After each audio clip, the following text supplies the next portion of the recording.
Bueno, estamos aquí con el contador Ricardo Angelucci, que nos va a contar sobre la obra que se está haciendo para la restauración del edificio de la Confitería del Molino, que es aquí donde estamos. Bueno, contanos, ¿de qué se trata esta obra, estos trabajos que se están haciendo? Bueno, en primer lugar, digamos, hay que contar que en el año 2014, hacia finales del año 2014, por una ley del Congreso Nacional, se votó por unanimidad de todas las fuerzas políticas, se dispuso la expropiación del edificio. El edificio era patrimonio de particulares, el Estado lo expropió y se estableció en la ley que había algunos patrones que habría que cumplir. Una vez expropiado, el edificio tenía que ser pasado a la propiedad del Congreso de la Nación. La misma ley establecía la creación de una comisión bicameral que está conformada por legisladores de ambas cámaras, los presidentes de las comisiones de cultura y los presidentes de las cámaras. La misma ley establecía que era obligación de esta comisión generar las condiciones para volver a concesionar esta confitería, este salón maravilloso en el que estamos y el salón del primer piso, que volviera a utilizarse como fue su concepto original, como lo pensó su fundador, su creador. Y después, que bueno, en el resto del edificio, es un edificio muy grande, de 7.000 metros cuadrados, hay que trabajar sobre la construcción de un museo de sitio y un centro cultural que recupere la historia del molino. Esto lo establece la ley, como digo, se terminó de votar a finales de 2014, pero recién el 2 de julio del año 2018, o sea, hace apenas 8 o 9 meses, recién en ese momento se transfirió la propiedad al Congreso de la Nación. O sea, recién en ese momento la comisión administradora, conformada por los legisladores, como digo, con los dos presidentes de las cámaras y presidida por el diputado Daniel Filmus, y en mi caso particular, un secretario técnico administrativo, que es el cargo, digamos que soy la persona que está a cargo, digamos, de la administración de estas tareas que la ley manda. Recién el 2 de julio del año pasado pudimos ingresar a este edificio, con todos los inconvenientes que tenía en ese momento el ingreso. ¿Cómo cuáles? Y enumero sintéticamente, digamos, el edificio primero tenía 23 años de abandono. Claro. Con lo cual, ustedes imagínense qué significaba 23 años de abandono. 23 años de alimañas, 23 años de deterioro, de filtraciones de agua en varios lugares, 4 departamentos donde vivía gente, donde era gente que había quedado con contratos viejos de alquiler, que bueno, cuando la firma quebró y demás, quedaron viviendo en el edificio en condiciones a veces precarias, pero estaban viviendo en el edificio.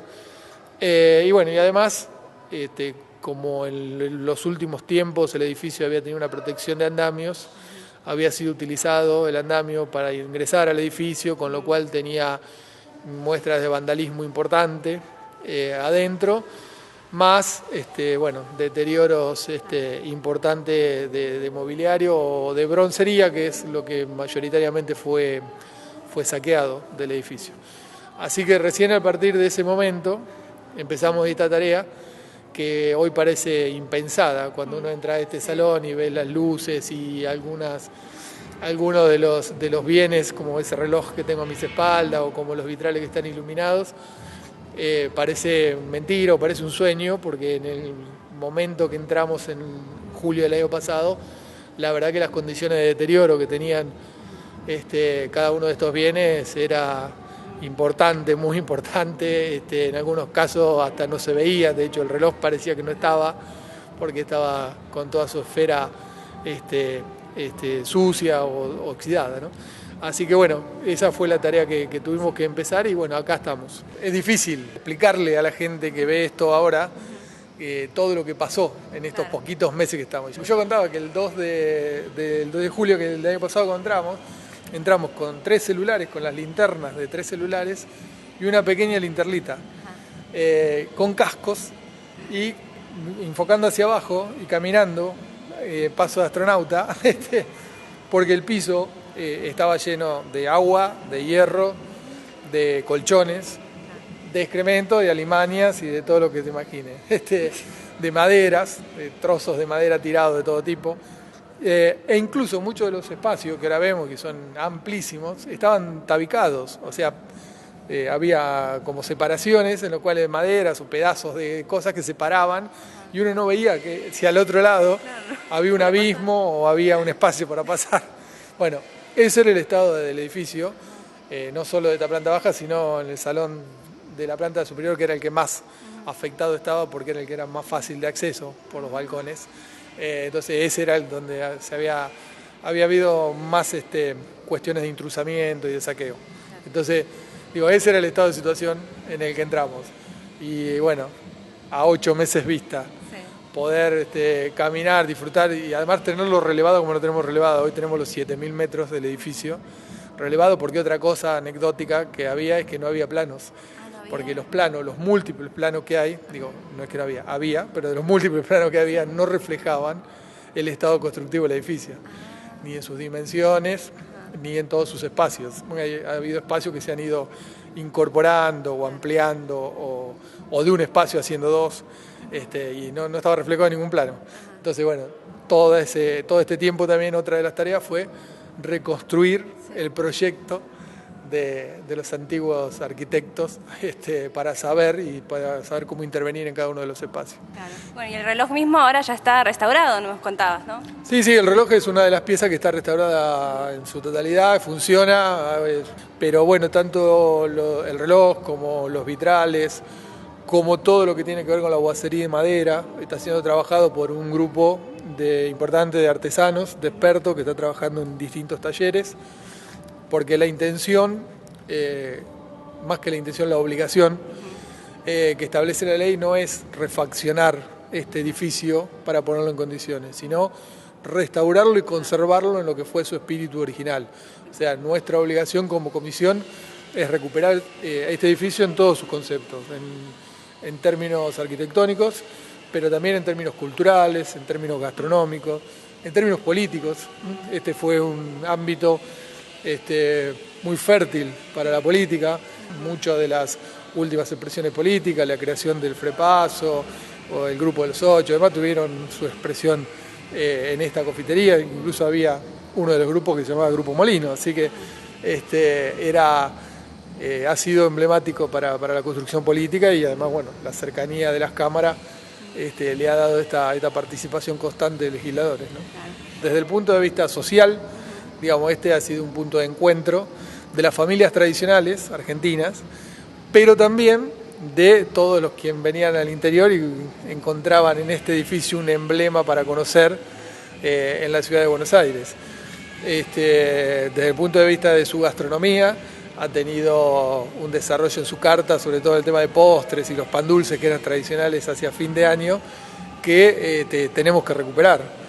Desde el punto de vista literario, múltiples poetas y escritores han transitado por estos espacios y han escrito o se han juntado en esta confitería. Desde el punto de vista del tango, eran muy frecuentes las reuniones con grandes orquestas en el salón de la primera planta, y hasta en la época moderna los videos de Rafael Acarrá o de Madonna, que en la película Evita usaron el salón del primer piso. O sea, hay una historia riquísima, además de incorporar la historia de las costumbres, porque daría para un programa entero. Nosotros estamos recopilando testimonios permanentemente de gente que trabajó o tuvo familiares que trabajaban aquí. Y bueno, y la verdad que recopilar la historia de lo que fue el trabajo en Argentina de los principios del siglo y los mediados del siglo, cuando las mujeres no podían bajar a los espacios de los hombres, cuando los accesos eran diferenciados, cuando los que trabajaban en el subsuelo no podían subir si no era en determinado momento. La verdad que es riquísimo poder recopilarlo. La pretensión es que esto es una historia viva y en movimiento, con lo cual pedimos siempre a la comunidad que nos pueda acercar objetos propios de su familia.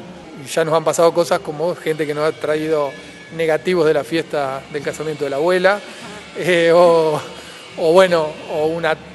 una lata que era de bombones del año 30-40, o una tarjeta de una invitación a un casamiento con el menú.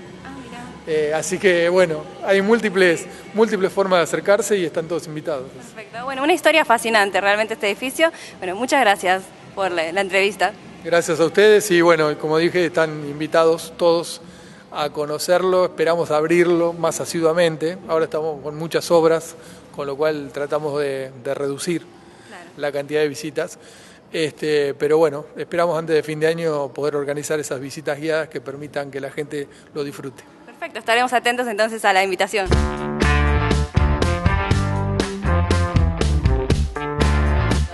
Bueno, la confitería, que es como la joya de la corona, estamos trabajando con nuestros equipos de restauradores en distintas disciplinas. Entre ellas, básicamente, hemos inaugurado para la noche, el Día de los Museos, Día de los Monumentos, por ejemplo, la restauración de los vitrales de la línea del Quijote, de la lámpara ornamental que está aquí en la esquina sobre el acceso de la Ochava, y estamos comenzando con la restauración de los apliques y lámparas y percheros de bronce que iban rodeando a cada una de las columnas que son de estuco.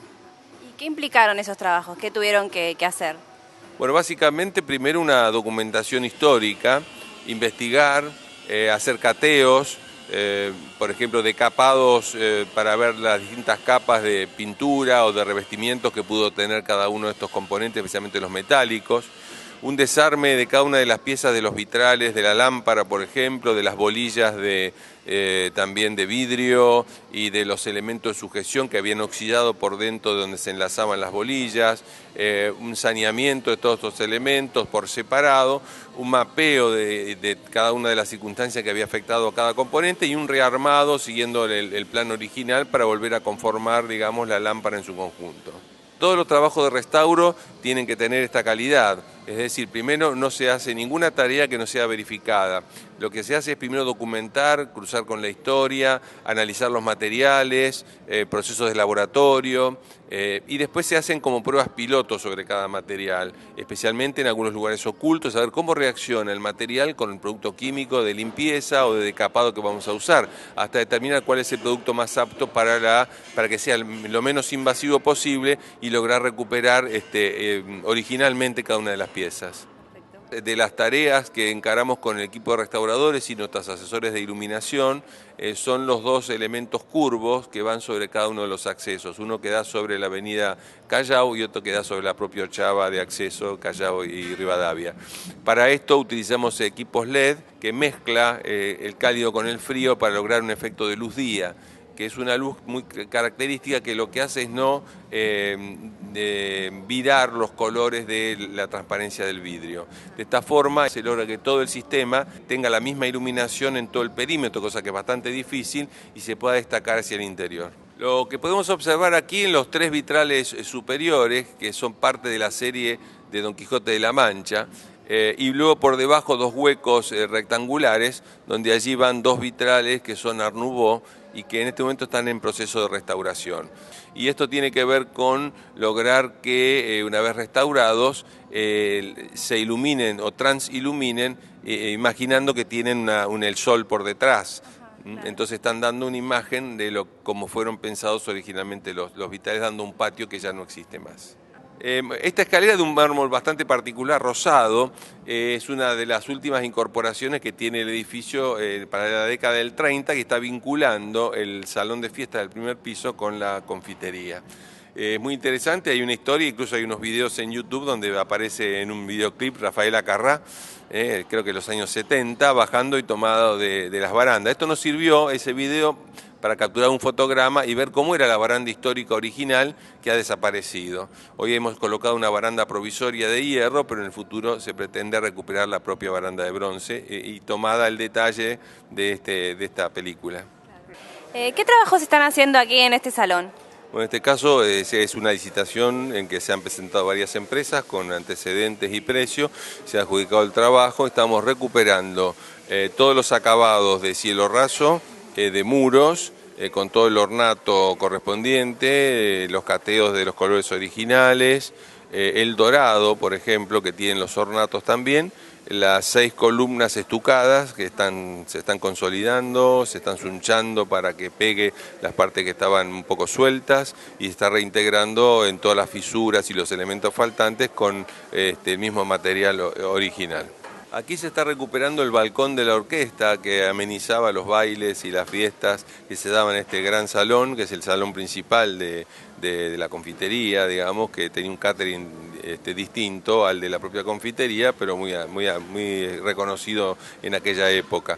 Aquí entonces iba la orquesta y lo que estamos haciendo es recuperando toda la baranda con su terminación original, algunas rosetas de ornamentación faltantes se están replicando y está logrando, digamos, la textura y el color que tuvo originalmente, junto con el falso acabado, una falsa veta de madera que tiene en la parte inferior del balcón. ¿Y cuándo se espera que finalice la restauración y que se pueda abrir al público el edificio? Bueno, el edificio estamos nosotros avanzando en forma modular. Gradualmente, como vieron, estamos recuperando el Fumuaro, salón de la calle Rivadavia, que es un poquito más avanzado, y este salón, así que en los próximos meses seguramente alguna actividad se va a desarrollar en estos salones, mientras continuamos con los trabajos en la propia confitería o en el resto del edificio.